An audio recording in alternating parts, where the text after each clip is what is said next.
नमस्कार दोस्तों, मेरा नाम है विवेक और आप देख रहे हो एग्जाम से हेड यूट्यूब चैनल, जहां पे आपको रोजाना 2 लेटेस्ट गवर्नमेंट जॉब के बारे में बताया जाता है। आपको पता होगा जो पहली गवर्नमेंट जॉब की वीडियो है वो सुबह 10 बजे आती है और दूसरी गवर्नमेंट जॉब की वीडियो दोपहर में 3 बजे। तो जितने बच्चे चैनल पे पहली बार आए हैं वो फटाफट से चैनल को सब्सक्राइब कर लें अगर आपको हर रोज 2 नई गवर्नमेंट जॉब्स के बारे में जानना हो तो चलिए मैं आपको आज की गवर्नमेंट जॉब के बारे में बताना स्टार्ट करता हूँ। यहाँ पे दोस्तों आज जो मैं आपके लिए सरकारी नौकरी लाया हूँ इसमें सैलरी भी काफ़ी अच्छी है, यानी पैसा भी है। और दूसरा कि आप यहाँ पे सरकारी अधिकारी बनने वाले हो तो आपके पास बहुत सारी पावर भी रहेगी। तो चिंता मत करिए, मैं आपको इस गवर्नमेंट जॉब की A to Z सारी जानकारी दूंगा और साथ ही साथ अप्लाई करना भी सिखाऊंगा। बस हो सके तो वीडियो को एक लाइक कर देना, क्योंकि आपका लाइक मुझे मोटिवेटेड रखता है। तो चलिए अब शुरू करते हैं। दरअसल दोस्तों आज आप सभी बच्चों पे मौका है यहाँ पे रेंज ऑफिसर बनने का। ठीक है, इसी के पदों पे यहाँ पे भर्ती निकाली गई है।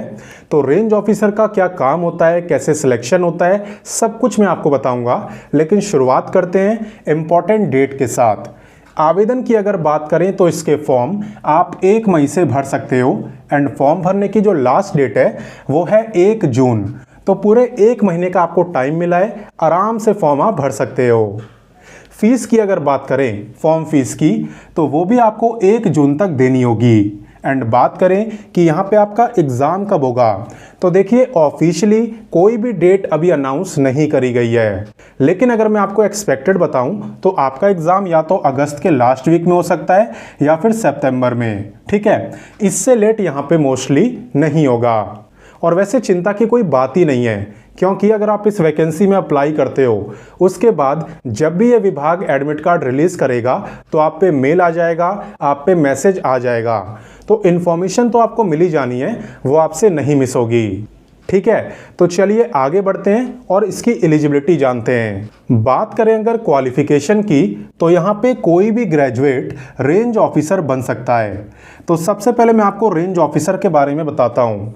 रेंज ऑफिसर का काम होता है ये देखना कि जंगल के अंदर यानी फॉरेस्ट के अंदर कुछ भी गलत ना हो रहा हो, जैसे कि कोई पेड़ ना काट रहा हो या फिर किसी एनिमल के साथ कुछ बुरा ना हो रहा हो, हंटिंग ना हो रही हो, ये सब देखना रेंज ऑफिसर का काम है। ये चाहें तो आपके खिलाफ केस भी कर सकते हैं और चाहें तो बहुत मोटा फाइन भी लगा सकते हैं। और आप इनके खिलाफ कुछ नहीं कर पाओगे क्योंकि ये एक सरकारी अधिकारी हैं, इनके पीछे गवर्नमेंट खड़ी है। ठीक है, तो यहाँ पे मैंने क्या बोला कि कोई भी ग्रेजुएट रेंज ऑफिसर बन सकता है, लेकिन यहाँ पे एक कंडीशन भी है। यहाँ पे आपको ये जो दिख रहा है ना ग्रीन में, ये सभी सब्जेक्ट्स के नेम हैं और ये जरूरी है कि इनमें से किसी भी एक सब्जेक्ट को आपने अपने ग्रेजुएशन में पढ़ा होना चाहिए। एक बार मैं आपको सब्जेक्ट के नाम बता देता हूँ, जैसे कि पहला है animal husbandry and veterinary science. ठीक है, दूसरा है आपका बोटैनी, थर्ड है आपका केमिस्ट्री, फोर्थ है आपका geology, fifth mathematics, sixth physics, seventh biotechnology and zoology और 8th है एग्रीकल्चर। अगर इनमें से कोई भी एक सब्जेक्ट आपने अपने ग्रेजुएशन में पढ़ा है तो आप इसमें अप्लाई कर सकते हो। और वैसे अलग से एक और चीज़ बता दूं कि अगर आपने ग्रेजुएशन इंजीनियरिंग में करी है, मान लो आपने बीटेक वगैरह करा है, तो भी आप इसमें अप्लाई कर सकते हो। ठीक है, तो ये है आपकी प्रॉपर क्वालिफिकेशन। तो चलिए आगे बढ़ते हैं और जानते हैं इसकी सैलरी। सैलरी की अगर बात करें तो मैंने आपको स्टार्टिंग में ही बता दिया था कि यहाँ पे सैलरी आपकी काफ़ी मोटी रहने वाली है, काफ़ी ज़्यादा रहने वाली है। और अब आप खुद भी देख सकते हो यहाँ पे आपका सिर्फ बेसिक पे 35,400 है। ठीक है, इसके बाद आपको HRA मिलेगा यानी house rent allowance, dearness allowance मिलेगा और भी काफ़ी सारे अलाउंसेस मिलेंगे जो भी एक गवर्नमेंट जॉब में मिलते हैं। और कुल मिला के आपकी जो टोटल सैलरी है वो हो जाएगी 70,000 पर मंथ। ये मैं आपको बता रहा हूँ स्टार्टिंग की सैलरी, बाकी जैसे जैसे साल बीतते जाएंगे आपकी सैलरी भी बढ़ती जाएगी। मैंने तो स्टार्टिंग में ही बोला था कि यहाँ पे पैसा भी है और पावर भी है। तो चलिए आगे बढ़ते हैं और बाकी जानकारी लेते हैं। अब मैं आपको बताने वाला हूँ एज लिमिट के बारे में। सबसे ज़्यादा ध्यान देने वाली बात है कि एज काउंट कब से होगी। एज आपकी काउंट होगी 1 जनवरी 2025 से। ठीक है, तो अगर आप मेल हो तो आपकी एज लिमिट है 20 to 37 ईयर और अगर आप फीमेल हो देन आपकी एज लिमिट है 20 to 40 ईयर। और आपको एज काउंट कब से करनी है? 1 जनवरी 2025 से। और ये जो एज लिमिट मैं आपको बता रहा हूँ ये जनरल कैटेगरी वालों के लिए है। अगर आप रिजर्व कैटेगरी में आते हो तो आपको रिलैक्सेशन भी मिलता है। तो चलिए इसके बारे में भी मैं आपको समझा देता हूँ। एज रिलैक्सेशन की जहाँ तक बात है तो यहाँ पे SC ST को मिलता है पूरे 5 साल का रिलैक्सेशन और OBC को मिलता है पूरे 3 साल का रिलैक्सेशन। हालांकि रिलैक्सेशन वही ले पाएंगे जो इसी राज्य में रहते हैं जिसमें गवर्नमेंट जॉब आई है।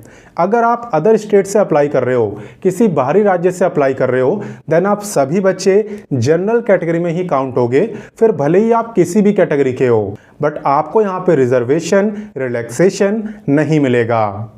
क्लियर? तो चलिए अब मैं आपको डिटेल में सिलेक्शन प्रोसेस के बारे में समझाता हूँ। सिलेक्शन प्रोसेस की अगर बात करें तो यहाँ पे सबसे पहले आपका होता है फर्स्ट पेपर, जो कि काफ़ी इजी होता है। इसे आप बहुत आसानी से क्वालिफाई कर सकते हो क्योंकि इसमें बस जनरल हिंदी के क्वेश्चन आते हैं, बाकी और किसी भी सब्जेक्ट के नहीं। इस परीक्षा में आपसे 50 MCQ क्वेश्चन पूछे जाते हैं और 60 मिनट यानी 1 घंटे का आपको टाइम मिलता है। जो आपका एक क्वेश्चन है वो 2 मार्क्स का रहता है, तो 50 क्वेश्चन हो गए आपके 100 मार्क्स के। और कम से कम 30 मार्क्स आपको लाने होते हैं इस एग्ज़ाम को क्वालिफाई करने के लिए। और एक और बात बता दूं कि यहाँ पे नेगेटिव मार्किंग भी रहती है -0.2 की, तो वही क्वेश्चन करके आना जो कंफर्म आपको आते हों। और वैसे फर्स्ट एग्ज़ाम को आपको बस क्वालिफाई करना होता है, मेरिट लिस्ट में इसके मार्क्स काउंट नहीं होते। ठीक है, तो इसे आप इजीली क्वालिफाई कर सकते हो। फर्स्ट एग्ज़ाम को क्वालिफाई करने के बाद आपका सेकंड पेपर होता है जिसका नाम है जनरल स्टडीज़।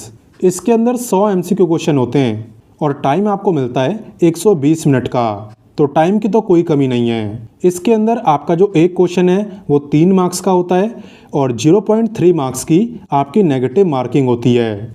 सब्जेक्ट की अगर मैं बात करूं तो यहाँ पे सामान्य ज्ञान, विज्ञान, इतिहास, भूगोल, गणित, नागरिक शास्त्र, मानसिक योग्यता, इन सब से रिलेटेड क्वेश्चन पूछे जाते हैं। कुल मिला के सभी सब्जेक्ट के मिक्स क्वेश्चन होते हैं। और जब आप इसे भी क्वालिफाई कर लेते हो देन आपका होता है इंटरव्यू।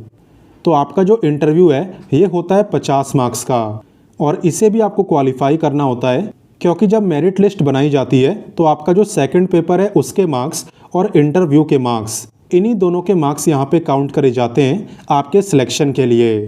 तो फर्स्ट एग्ज़ाम तो आपको बस क्वालिफाई करना है, लेकिन सेकंड एग्ज़ाम में जितना ज़्यादा हो सके उतने मार्क्स लाना, उतने ही आपके सिलेक्शन के चांसेस और बढ़ जाएंगे।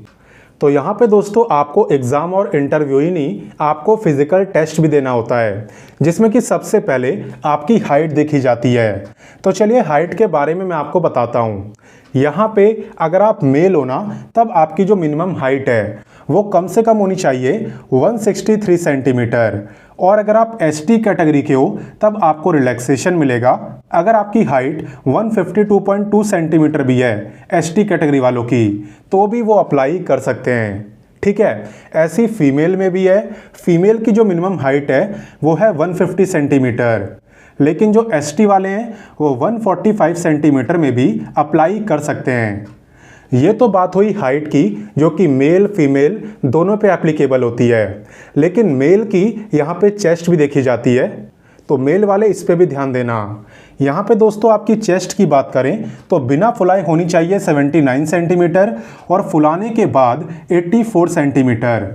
फुलाने का क्या मतलब है? फुलाने का मतलब है सीना तानना। जैसे मान लो अभी आपके सामने मैं स्ट्रेट खड़ा हूँ, तो ऐसे में जो मेरी चेस्ट है वो होनी चाहिए 79 सेंटीमीटर। और अब इसे मैं तानूँ, इसे मैं फुलाऊँ, देखो मैं करके दिखा देता हूँ। जैसे मैंने इसे ताना, अब जो मेरी चेस्ट है वो हो जानी चाहिए 84 सेंटीमीटर। आ गया समझ? तो चलिए आगे बढ़ते हैं। अब मैं आपको बताता हूँ कि फिजिकल टेस्ट के अंदर आपको करना क्या होता है, क्योंकि ऐसा तो नहीं है कि बस हाइट नाप के छोड़ देंगे, आपका फिजिकल टेस्ट भी लेंगे। तो फिजिकल टेस्ट के अंदर जो मेल कैंडिडेट्स हैं उन्हें यहाँ पे 4 घंटे में 25 किलोमीटर चलना होता है। मैंने क्या बोला?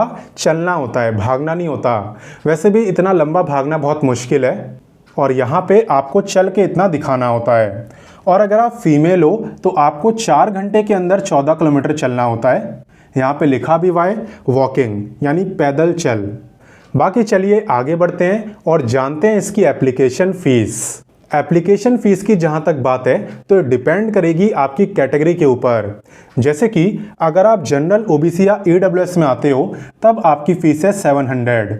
वहीं पे आप SC ST हो या फिर फीमेल हो उसी राज्य के जिसमें गवर्नमेंट जॉब आई है तब आपकी जो फ़ीस है वो है 400 रुपीज़। और ये तो मैं आपको पहले ही बता चुका हूँ कि जो बच्चे अदर स्टेट से अप्लाई करेंगे उन्हें यहाँ पे कोई भी रिलैक्सेशन, कोई भी छूट नहीं मिलने वाली। तो अदर स्टेट के सभी बच्चों की जो फ़ीस है वो 700 ही रहने वाली है, फिर भले ही वो किसी भी कैटेगरी के हों।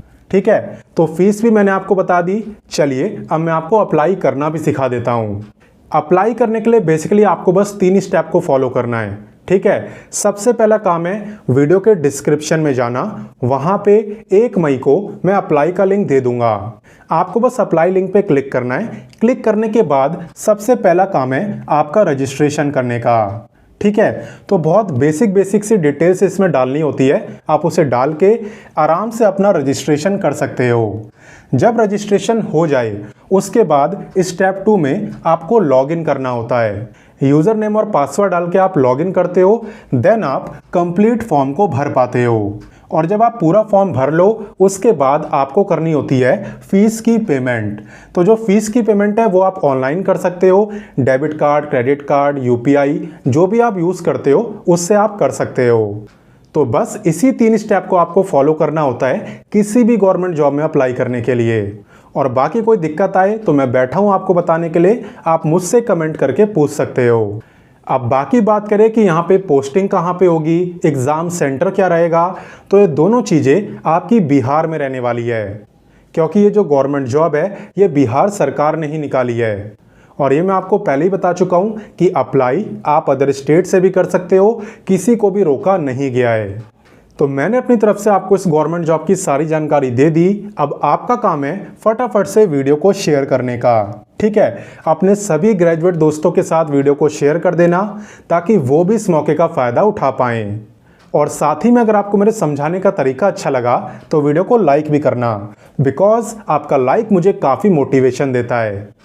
बाकी चले मिलते हैं आपसे नेक्स्ट वीडियो में फिर एक नई गवर्नमेंट जॉब के साथ। तब तक के लिए जय हिंद, जय भारत।